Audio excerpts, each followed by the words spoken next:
कहानी शुरू होती है एक छोटे बच्चे को दिखाते हुए जिसका नाम शू शेंग है। वो एक दिन नदी में अपने डैड के साथ मछलियां पकड़ने गया था, मगर तभी उसे ऐसा महसूस होता है जैसे कोई उसका नाम लेकर पुकार रहा हो, जिसकी वजह से वो काफी डर गया था। वो बहुत घबरा गया, इसलिए वो अपने डैड को घर चलने का कहता है। लेकिन उसके डैड कुछ सुने ही मछलियां पकड़ने के लिए पानी में कूद जाते हैं। कुछ वक्त बाद वो जब बाहर आते हैं तो खाली हाथ आते हैं, उन्हें कोई मछली ही नहीं मिली थी। तभी अचानक शू शेंग पानी में एक मॉन्स्टर देखता है। इसके बारे में फौरन अपने डैड को इशारा करके बताता है, जिसकी वजह से जल्द ही उसका डैड कश्ती में वापस आ जाता है। लेकिन अगले ही पल वो मॉन्स्टर उनकी कश्ती के नीचे से उन पर हमला करता है, जिसकी वजह से उनकी कश्ती काफी ऊपर जाकर पलट जाती है। फिर वो मॉन्स्टर अपनी दुम से शू शेंग के डैड का गला घोंट कर उसे मार देता है, जिसके बाद पानी में ले जाकर उसे खा जाता है और पानी में हम बहुत सारा खून देखते हैं। वो मॉन्स्टर शू शेंग को मारने के लिए भी कश्ती पर हाथ रखता है, जो बहुत ही डरावना था, मगर जैसे तैसे वो बच्चा बच जाता है। उसके बाद कहानी में हमें 10 साल के बाद का वक्त दिखाया जाता है, जहाँ शू शेंग अब बड़ा हो चुका है।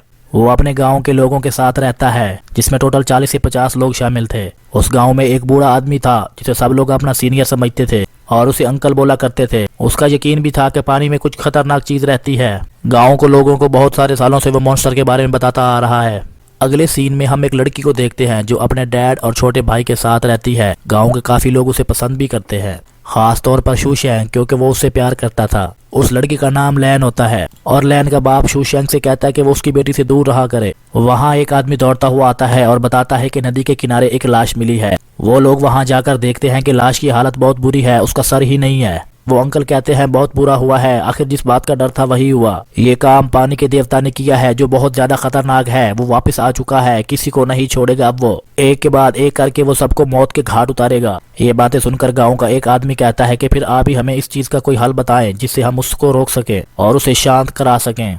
जिस पर अंकल कहते हैं कि हमें उसको शांत करने के लिए किसी की कुर्बानी देनी होगी। तभी वहाँ लैन के पापा आ जाते हैं और वो गुस्से में कहते हैं कि अंकल आप ये कैसी फजूल बातें कर रहे हो। वो कोई देवता नहीं है बल्कि वाटर मॉन्स्टर है, जो कि पानी का शैतान और आदमखोर है, इसके अलावा और कुछ भी नहीं। ये बातें शू शेंग को अजीब लगती हैं और वो वहाँ से चला जाता है। रास्ते में उसे लेन का छोटा भाई दिखता है जो नदी के किनारे खेल रहा था, जिसे शू शेंग कहता है नदी किनारे तुम क्या कर रहे हो, जाओ शाबाश, घर वाले तुम्हें ढूंढ रहे होंगे। जिसके बाद शू शेंग ये बात करके वहां से चला जाता है। अगले सीन में दिखाया जाता है कि शू शेंग लैन के पास आता है और उसे बताता है कि सुनने में आया है कि एक वाटर मॉन्स्टर आ गया है जो बहुत ज्यादा खतरनाक है, और सुना है कि वो आदमखोर भी है, इसलिए नदी के पास जाना ठीक नहीं है, तो प्लीज वहां मत जाना, मुझे तुम्हारी फिक्र है। अगले सीन में हम रात के वक्त गांव के लोगों को काफी घबराया हुआ देखते हैं, क्योंकि लैन का भाई नहीं मिल रहा था और सभी गांव वाले उसे ढूंढ रहे थे। और तभी लैन के डैड के रोने की आवाज आती है, जो नदी के किनारे खड़े होकर रो रहे थे, क्योंकि उनकी गोद में उनके बेटे की लाश थी। मतलब लैन के भाई को मॉन्स्टर ने मार दिया था। और ये देखकर अंकल कहते हैं कि अब तुम लोगों ने देख लिया ना कि वो देवता कितना ज्यादा खतरनाक है,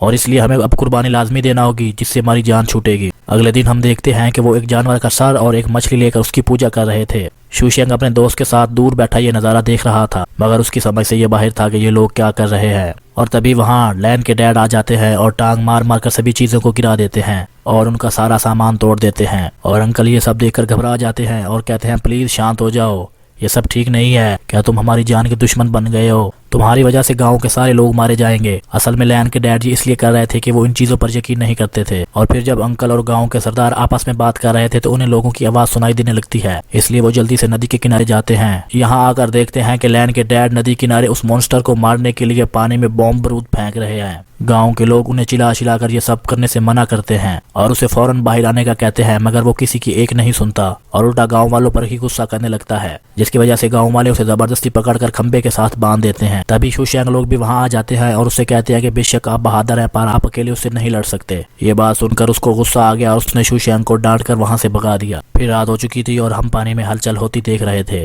क्योंकि वहाँ मॉन्स्टर था जो पानी से निकलकर अब लैन के डैड के पास आ गया था। लैन का डैड भी मॉन्स्टर को देख रहा था। मॉन्स्टर ऊपर से उनके पास आता है और उनका नाम पुकारता है, और फिर वो अपने डरावने हाथों से उसका चेहरा पकड़ लेता है और उनका पूरा सर ही बेरहमी से खा जाता है। और अगली सुबह लैन अपने डैड के लिए खाना लेकर जाती है, मगर उनकी ये हालत देखकर वो दंग रह जाती है कि मेरे डैड का तो सर ही नहीं है। वो कांप उठती है और देखकर रोने लगती है। इसके बाद सभी गांव वाले एक जगह इकट्ठे हो जाते हैं और अंकल उनसे कहते हैं कि हमें लैन की कुर्बानी देनी होगी, जो सुनकर शू शेंग और उसके साथी उसकी मुखालफत करते हैं और लैन की कुर्बानी देने से साफ साफ मना करते हैं। लेकिन तभी लैन भी वहां पर आ जाती है और वो कहती है कि मैं कुर्बानी के लिए तैयार हूँ, मेरी कुर्बानी दे दीजिए ताकि बाकी तमाम लोगों की जान बच सके। ये सुनकर शू शेंग को बुरा लगता है और वो इसे ऐसा करने से मना करता है, कहता है कि तुम पागल हो गई हो, खुद को कुर्बान करने का कैसे सोच सकती हो। जिस पर लैन कहती है कि मैं बस देखना चाहती हूँ कि आखिर वो चीज है क्या। शूशैंग सभी को समझाता है कि देखो तुम लोग ये गलत कर रहे हो, क्योंकि सच में वो कोई देवता नहीं है बल्कि एक खतरनाक मॉन्स्टर है और आप बिला वजह किसी की जान ले रहे हो।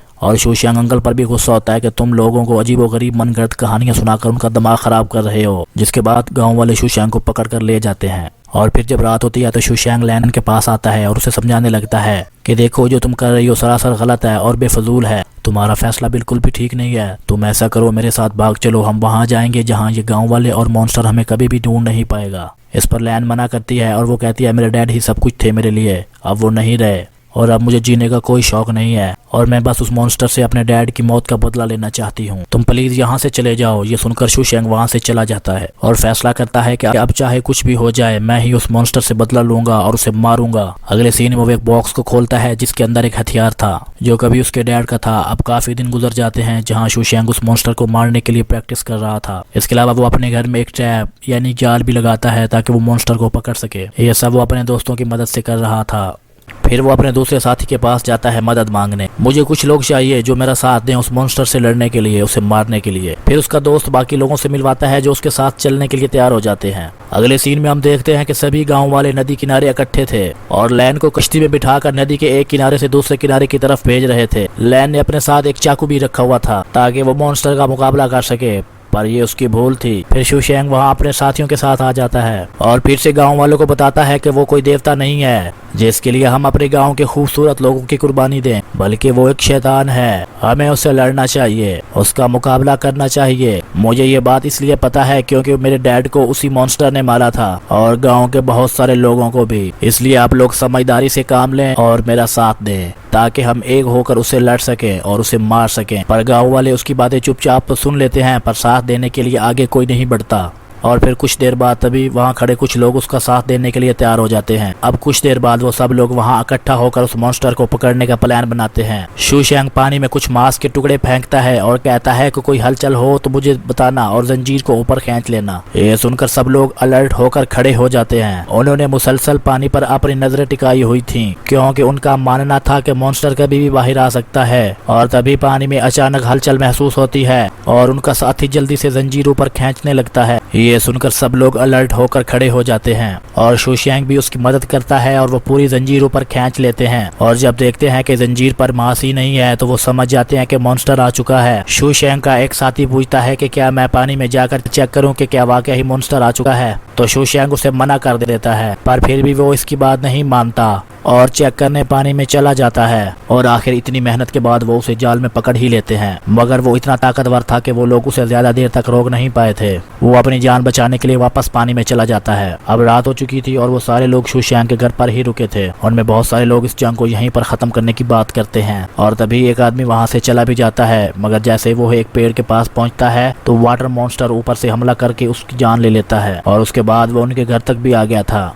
और अंदर से उसे एक आदमी नजर आता है जिस पर वो फौरन हमला कर देता है। पर ये कोई आदमी नहीं बल्कि एक पुतला था जो उन लोगों ने जानबूझकर रखा हुआ था। साथ ही शूशैंग उसको चुप कर देख रहा था। वो इशारे के जरिए सारे साथियों को खिड़कियां बंद करने का कहता है जिससे वो मॉन्स्टर वहाँ कैद हो जाता है। और घर में तमाम लोगों ने जाल बिछा कर रखे हुए थे ताकि वो इस मॉन्स्टर को पकड़ सकें। और फिर वो एक एक करके तमाम अपने हथियारों की बारिश उस पर करते हैं। काफी भारी हमला मॉन्स्टर पर किया जाता है लेकिन फिर भी ये हमला उस पर कुछ नहीं कर सकता। वो बच जाता है और किसी बंदर की तरह दीवारों पर भागना शुरू कर देता है और आखिरकार वो लकड़ी का फर्श तोड़कर कमरे से आजाद हो जाता है। सब लोग यही समझ रहे थे कि वो सिर्फ पानी में ताकतवर था, बाहर आकर कमजोर हो जाएगा, पर वो गलत सोच रहे थे। फिर वो एक एक को उठा कर मारता है। अब शूशैंग उसके सामने आता है और तीरों पर उसे हमला करता है। और फिर जैसे ही मॉन्स्टर एक जगह पहुंचता है तो शूशैंग उसे पिंजरे में बंद कर देता है। शूशैंग कहता है कि शुक्र है वो वक्त आ गया है जिसका मैंने पिछले 10 साल से इंतजार किया है। कुछ देर के बाद गाँव के सारे लोग वहाँ आ जाते हैं जहाँ मॉन्स्टर को पिंजरे में कैद किया हुआ था। कोई उसे मॉन्स्टर कह रहा था तो कोई उसे पानी का शैतान और कोई पानी का बंदर कह रहा था। और फिर सारे लोग मिलकर कह रहे थे कि शूशैंग सही कह रहा था, ये कोई देवता नहीं बल्कि ये एक आदमखोर जानवर है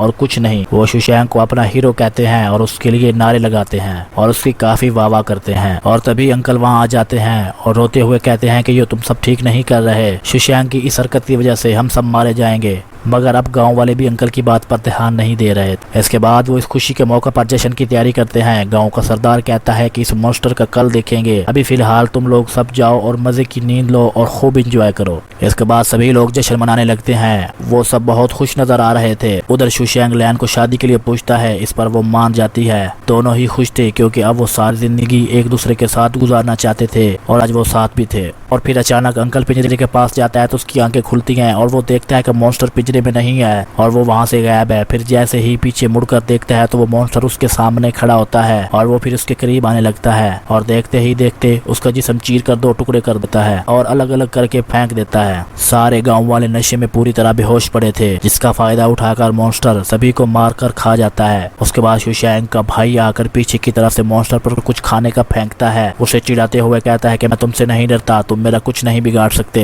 एक्चुअली शूशैंग का भाई दिमाग का थोड़ा पागल सा, इसलिए वो मॉन्स्टर से लड़ता है और उसे काटता भी है और उसे बार बार यही कह रहा था कि मैं तुमसे नहीं डरता। और फिर वो मॉन्स्टर उसके पेट में अपना हाथ घुसाकर आर पार कर देता है और उसकी जान ले लेता है। और फिर जैसे ही सुबह होती है तो पूरे गाँव में मातम जैसा माहौल था। हर जगह लाशें पड़ी हुई थी, लोग अपने प्यारों को रो रहे थे, जिस वजह से शूशैंग पर काफी गाँव वाले गुस्सा थे और दुखी भी थे। और फिर अब उन्हें गुस्सा भी आ रहा था कि वो सब मिलकर अब इस मॉन्स्टर को खत्म करेंगे। और उसके बाद वो सब लोग मॉन्स्टर से लड़ने के लिए प्रैक्टिस करने लगते हैं। और अब हम कुछ दिनों के बाद देखते हैं कि शूशैंग अपने कुछ लोगों के साथ नदी के किनारे आ जाता है मॉन्स्टर से लड़ने के लिए, पर वो पानी में अकेला ही कूद जाता है। और वो पानी में नीचे जाकर देखता है वहाँ बहुत सारे इंसानी कंकाल पड़े हुए थे। इसके अलावा वो पानी में मॉन्स्टर को भी देखता है जो बिल्कुल उसके सामने खड़ा था। शूशैंग अपने रॉड से उस पर हमला करता है, फिर वो मॉन्स्टर हमला करता है और फिर दोनों आपस में लड़ने लगते हैं। फिर शोशुआंग को वो ऊपर पानी में फेंक देता है, फिर उसके साथ उसको वापस खींचना शुरू कर देते हैं और वो मॉन्स्टर भी किसी बंदर की तरह उसके पीछे भागने लगता है। और फिर वो मॉन्स्टर आखिरकार उनकी कश्ती पर आ जाता है और वो लोग एक के बाद एक उस पर तीरों से हमला करना शुरू कर देते हैं, मगर उसका बिगाड़ कुछ नहीं पाते। पहले की तरह अब भी वो बचा रहता है। फिर वो बहुत ज्यादा वैशी बनकर इन पर इतना भारी हमला करता है कि किसी को मारता है और किसी को जख्मी करके पानी में फेंक देता है। और फिर शूशैंग की उससे लड़ाई होती है और फिर वो शूशैंग को बहुत ज्यादा मारता है।